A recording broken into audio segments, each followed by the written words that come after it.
गांव में एक परिवार रहता था। खुशहाल परिवार था, धन की कोई कमी न थी। जो चाहते थे सब कुछ था उनके पास में। पति पत्नी, 2 बच्चे। बच्चा धीरे धीरे बड़ा हुआ, उसका विवाह हुआ। एक कन्या थी, उसका भी विवाह हो गया। बालक के घर में जो बड़ा लड़का था, उसके घर में एक पुत्र ने जन्म लिया। पुत्र लगभग 5 से 7 वर्ष की आयु में रहा होगा, तत्पश्चात उसके पिता की मृत्यु हो जाती। बेटी दामाद उसके घर में आ जाते हैं और आराम से ऐश करते हैं। जो बहू होती है वह बहुत परेशान रहती है, क्योंकि उसकी सासू माँ जो थी वह सारा दिन उससे काम कराते थे नौकरों की तरह से, और खाने को भी कुछ नहीं देते थे। एक दिन उसके हाथ से एक गिलास टूटकर गिर गया तो उसकी सास उसे रात को ही उसके बच्चे के साथ में घर से बाहर निकाल देती है। कुछ दूर जाने के बाद उसे एक मंदिर नजर आता है। मंदिर के पुजारी से कह के वह कहती है कि हे पंडित महाराज, मुझे शरण दे दो, मैं विधवा हूँ और एक मेरा छोटा बच्चा है। 1-2 दिन में कोई शरण मिलेगी तो मैं चली जाऊंगी, कोई नौकरी हो तो दिला देना। पंडित महाराज ने कहा ठीक है, यहाँ पर साफ सफाई और जो भी कार्य करना चाहते हो 1-2 दिन रह सकते। पंडित महाराज ने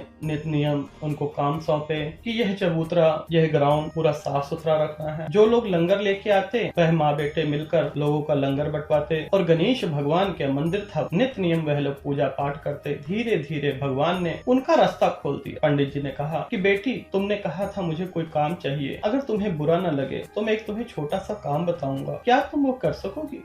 विधवा औरत बोली, पंडित जी आप बोलिए, आप मेरे पिता समान हैं, आप जो कहेंगे मैं सब करूँ।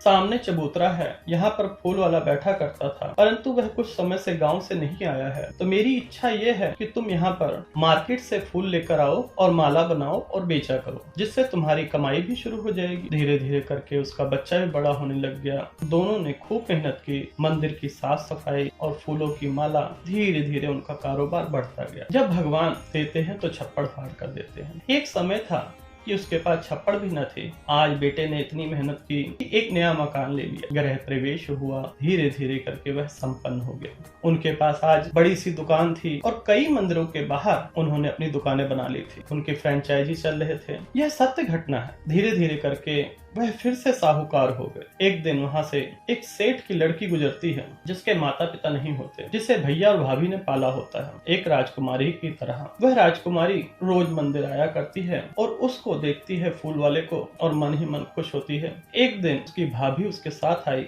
पूछा कि तुम उसे देख के मुस्कुराती क्यों हो? तो राजकुमारी ने उत्तर दिया कि भाभी, मैं उससे विवाह करना चाहती हूँ, उससे शादी करना चाहती हूँ। यह बात उसने अपने भैया को बताई कि यह एक गरीब आदमी के पीछे पड़ी हुई है जो मंदिर के बाहर फूल लगाता है। उसके भाई ने उससे सख्ती से पूछा, तुमने उसमें क्या देखा? वह निर्धन है और तुम राजकुमारी की तरह पली हो, क्या चाहती हो तुम? तुम्हें लाज लज्जा कुछ है कि नहीं है? राजकुमारी कहने लगी, मैंने उसकी मेहनत देखी है। जब वह गरीब थे तब से मैं उसे देखते आ रही हूँ। आज उन्होंने कारोबार करके अपना हर एक मंदिर के बाहर फ्रेंचाइजी स्टॉल लगाया हुआ है, जिससे उनकी अच्छी कमाई होती है। मैं उसकी मेहनत को देखती हूँ। उसका भाई बहुत खुश हुआ और विवाह का प्रस्ताव लेकर उनके घर गया। नित्य नियम मेहनत करने के बाद आज उसका विवाह एक राजकुमारी के साथ हुआ। कुछ दिन बाद उसकी दुकान पर एक बुढ़िया रोते हुए आती है और कहती है, बेटा, मैं कई दिनों से भूखी हूँ, कुछ खाना खिला दो। उसका बेटा कहता है, माताजी बैठो। अंदर से गया, अपने घर से जो बना हुआ था वो लाके उसे खिलाया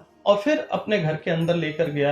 उसकी बहू पूछने लगी, ये भिखारन कौन है? तभी लड़के की माँ आ जाती है और कहती है, ये माता आपको कहाँ मिली? तो वह कहने लगा, यह घर के बाहर भीख मांग रही थी, कुछ खाना मुझे दे दो तो मैं इन्हें अपने घर ले आया है। इनके पास कोई सहारा नहीं है। माता, हम भी तो एक दिन बेसहारा थे, यही सोचकर मैं इन्हें अपने घर ले आया। तो वह पूछती है कि बेटा, तुम इन्हें पहचानते हो? ये तुम्हारी दादी है। उसकी सास, कहने का अर्थ है जो नया लड़का था, वह और उसकी बहू दोनों मत्था टेकते हैं, प्रणाम करते हैं और देखिए परमात्मा ने कैसे बिछड़ा था, परिवार को एक कर दिया। धन आनी जानी चीज है, परंतु मान सम्मान, इज्जत नहीं खोनी चाहिए, जैसे कि इस परिवार के साथ हुआ। यह गरीबी में भी खुश था, अमीरी में भी नहीं बिखरा। इसी प्रकार के जीवन में अगर आप कुछ पाना चाहते हैं, शिव श्री पुत्र गणपति जी महाराज के जीवन से सीखें। जो कुछ मांगना चाहते हैं मन खोल कर मांगे, नित्य नियम पूजा पाठ करें।